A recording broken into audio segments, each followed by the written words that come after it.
What is up, everyone? I am back with my episodic review of MythCraft, the podcast. There is so much happening in this episode. Lot of details, lot of notes. We are, I think, kicking off to the climax of the arc of the chapter or the campaign. And you can really tell the tensions are high, the stakes are higher.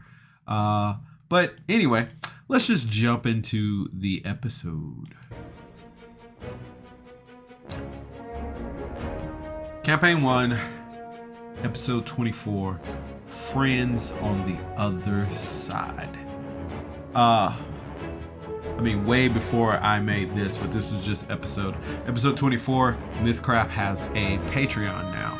I really need to get with the Patreon thing because I have yet to subscribe to a Patreon. So, and I really like TheHomeBrew, so I don't know why I haven't. Money, usually I'm financially incapable. But anyway, check out the Patreon. I don't know what you get. I know you get shout outs. I know you get some other things. I don't know what you really get from MythCraft, but check them out. Go talk to them. They got a Patreon. Anyway, so we start off with Tel've, and he is heading home, and he finds a man in his home. We quickly find out that this man is another spy, and he updates Tel've on the main group incoming to break everybody out. Tel've thanks the man for informing him. Spies all over Rashalan. Tel've studies the prison, the palace, all that stuff, and tries to find the best way out, the best way to do whatever. Then we head over to Renna, who actually calls Tel've and tells them to come talk to Shermy because he's being erratic, crazy, and Tel've says he'll be right there. Then we get to Tel've talking to Shermy, trying to figure out what's going on. We find out that Shermy was just trying to help the prisoners in his own way. He didn't want anybody else to interfere. I think it was more or less if these prisoners are doing this on Shermy's watch, then he needs to be the mean guard, and if he's the mean guard, then they won't replace him or put somebody else to watch the prisoners, because then it's Shermy's got it handled. Tel've tells him that he got a message from the other spy that Hildegarde's teacher is coming for her, and to let her know that. Afterward, Shermy tightens up on his spine. He starts trying to figure out the guard shift. He tries to figure out all the information that he can to make things go easier on his end. The next morning, Shermy goes and talks to everyone, and it does not go well. He's tries to call them friends, and they're just nah. I love Tanner and his characters. I love giving any of Tanner's characters shit. Tanner's just one of that fun guy to give a hard time.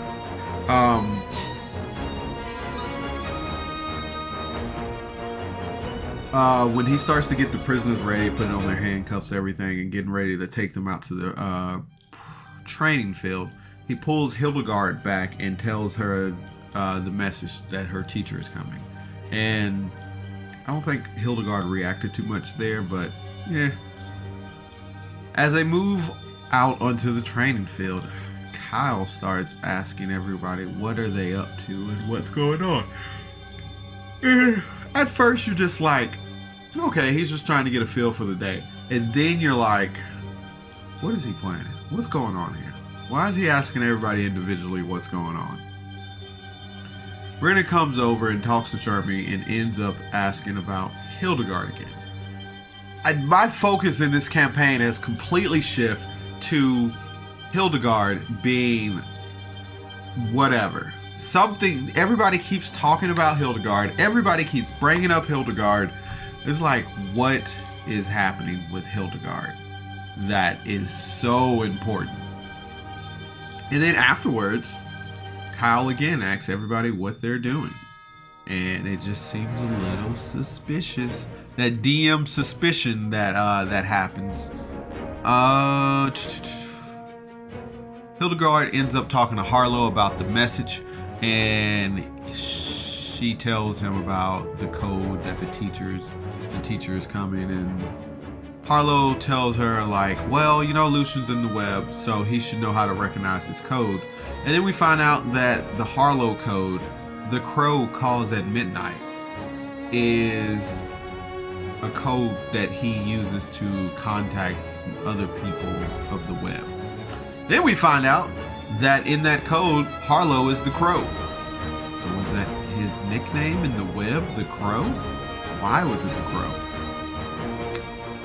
I need answers to my questions.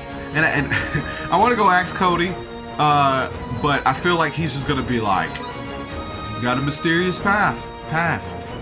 So I'm still going to go ask Cody. We'll see.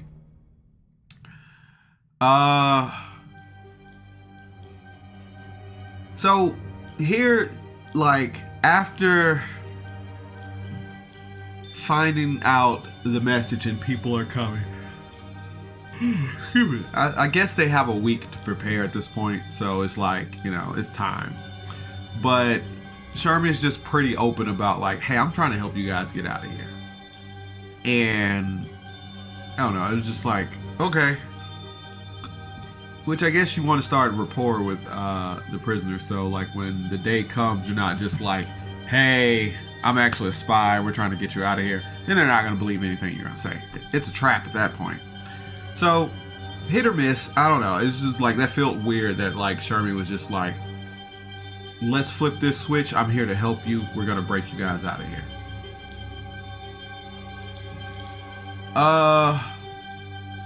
That morning, Renna, I think we did I don't know if I've said this, but we did a time skip 5 days. So 5 days later, that morning, Renna finds out that the Emperor is there. The Emperor came to visit the prison, the training, see how everything's going. The Emperor gathers everybody's attention, and he tells everyone that there's a spy, and it's Maximos. Maximos was a spy that we didn't even know about. So there are a lot of spies in Rushalon. But the Emperor tells him that, hey, we know Maximos wasn't working alone. So if whoever's a spy, speaks up now, can like fight in the Coliseum. Nobody speaks up. He says, oh well, we got Renna. Renna read everybody's mind. So Renna starts reading everybody's mind. And we cut to the training field. Hildegarde sees the Emperor and starts coming up with a plan of like, hey, I should try to kill the Emperor now. Let's throw some daggers, let's throw some shuriken, and we're gonna try to kill the Emperor. Thorn ends up seeing this and stops her from attacking. We cut to the Emperor again. It is Shermy's turn to be mind read by Renna. And he tricks the Emperor, but he doesn't trick Renna. Renna knows what's up, and she doesn't say anything. So, I know earlier I was like, man, I don't trust Renna. And still don't trust her. Still don't trust her. But I just wonder why she didn't flip on the gang.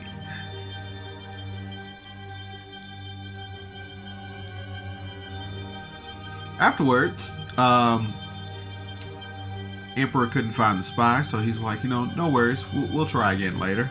And then he summons some golems into the training field. They come marching into the training field, and one of the golems has a sign around its neck. Posh. And that's where the episode ends. So, there's a lot going on in this episode, and I do think it's a build up to the climax of what the prison arc has been about. We find out that Renna might be potentially trustful. Shermy's tightened up on his plan. There's a lot of spies. We found out Maximos was a spy, and like, I wish. No. It's such a difference from being like, I wish the show would go this way, and the DM, I wish the choices of the DM would go that way. And this is more or less like the show of like me watching as a viewer, like, man, I wish there was more time with Maximos to figure out he was a spy. Like, I don't know if it was obvious, but if you're a good spy, then it's never obvious. But for him to be like the leader of this prison, he either was a spy for a long time or he was just really good at his job. So it's like, man, I wish there was more time there. Or like, I wish like he would have said something to Shermy or even Tel've. But no, that completely caught me off guard. I was like, what? Maximos is a spy? Okay. And at this point, we're going to have more spies than Roshalon. Oops, all spies. But, so we find out that this is like a week before the main crew comes back in. So we're going to get a little bit of that. I actually have not listened to an episode at a certain point. I think the Kira's episode, that's where I stopped at. So once we get there, I'm all fresh ears. But it's just a lot going on in this episode, and it's like I can tell it's setting up for something. Fred coming back.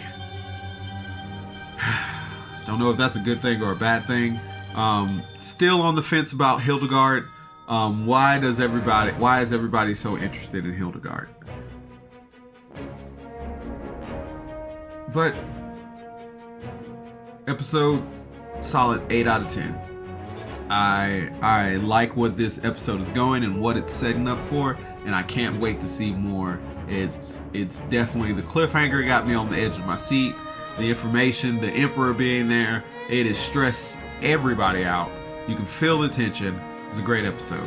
Solid 8 out of 10. But regardless, as always, jump into their Discord, talk to them about it, tell them what you think about the show. Thanks for watching my show. Always like, comment, and subscribe. And as always, thanks for tuning in to Miles TV. Bye.